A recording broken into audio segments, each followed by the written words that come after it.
Sumainyo ang Panginoon. At sumaiyo rin. Ang mabuting balita ng Panginoon ayon kay San Mateo. Papuri sa iyo, Panginoon.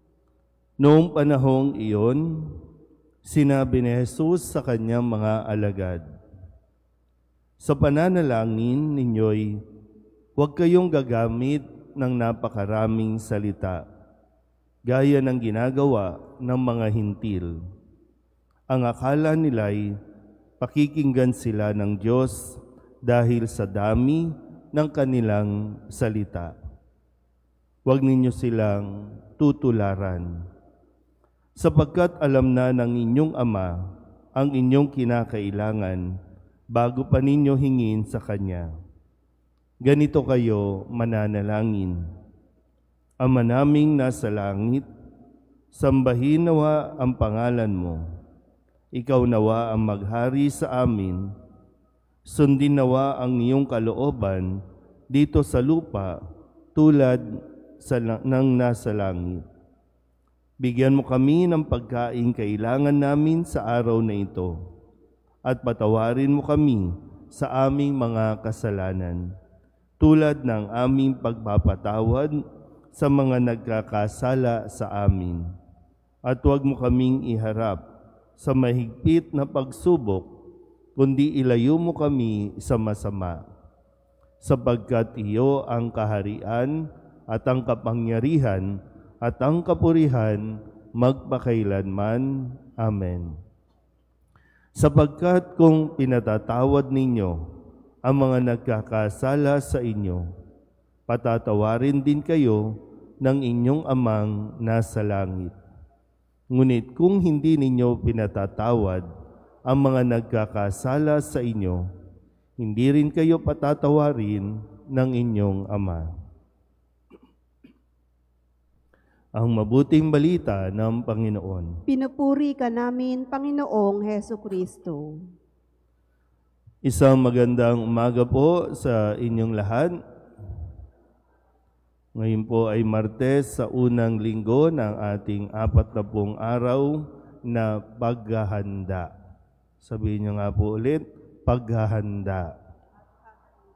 Binibigyan ng diin sa mga panahong ito ng Kwaresma, 3 bagay. No? Nagsimula tayo nung Miyerkules ng Abo at sinabi sa atin yung 3 dapat natin na pagtuunan ng pansin sa mga panahong ito. Ang pag-aayuno, ang paglilimos, at ang pangatlo ay ang pananalangin. So, hindi natin kakayaning gawin ang dalawa, ang maglimos o magbigay o tumulong sa ating kapwa nang hindi tayo nagdarasal. Hindi rin natin magagawa ang mag-ayuno, lalo na yung magtiis ng kagutuman kung hindi tayo magdadasal.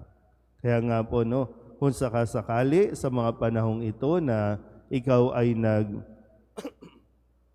nag-aayuno o nagugutom na, huwag agad-agad susunggab o kukuha o bibili ng makakain, kundi ang paanyaya, idaan mo sa panalangin.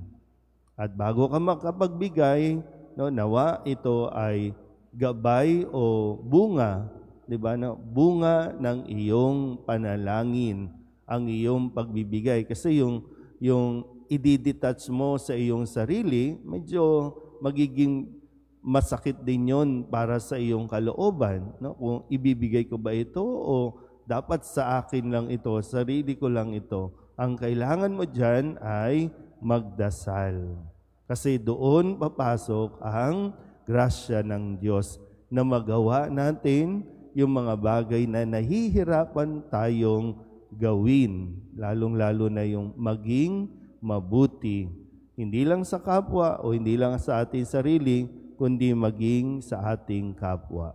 At ngayon, sa araw na ito, pinaalalahanan tayo ulit na sa ating pananalangin, dapat na huwag gagamit ng napakaraming salita. Simple lang naman, kumbaga ang tinuturo sa atin Jesus ay diretso na, direct to the point. Diretsahin mo ang Diyos. Huwag nang magpaligoy-ligoy pa. At hindi nga, sabi dito, maganda kasi yung huwag nang gumamit ng napakaraming salita na hindi naman sincere. Huwag nang magsalita. Kasi ang pananalangin ay pakikipag-ugnayan natin sa Diyos, pakikipag-usap natin sa Diyos. Wala ito sa haba, sa haba ng ating mga gustong sabihin, kundi kung ano ang nilalaman ng ating mga panalangin. Walang panalangin ang hindi nakakarating sa Diyos. Lahat ng panalangin lumalabas sa ating mga bibig na nanggagaling sa ating puso, naririnig yan ng Diyos at nauunawaan niya kung ano ang nilalaman nito. Kung ano talaga yung gusto mong mangyari, yung gusto mong hingin. So ulitin nga po, walang panalangin ang hindi napapakinggan o nakakarating sa pandinig ng Diyos. Yun nga lang, kadalasan, ang inaakala natin, hindi tayo tinutugon ng Diyos o hindi tayo pinakikinggan ng Diyos dahil hindi nangyayari ayon sa ating inaasahan ang ating ipinagdarasal o idinudulog sa Kanya. Pero wag mong isiping nag-aksaya ka ng panahon dahil hindi yan totoo. Patuloy nawa natin na idaan, kahit hindi natin naintindihan ang nangyayari o kung hindi natin nauunawaan ang mga bagay sa buhay natin, idaan mo sa dasal. At ang dasal, ang pinakasimpleng paraan para sa ating pinakamahirap na problema. Ang panalangin, ang pinakasimpleng solusyon sa ating pinakamalalaking problema. Amen?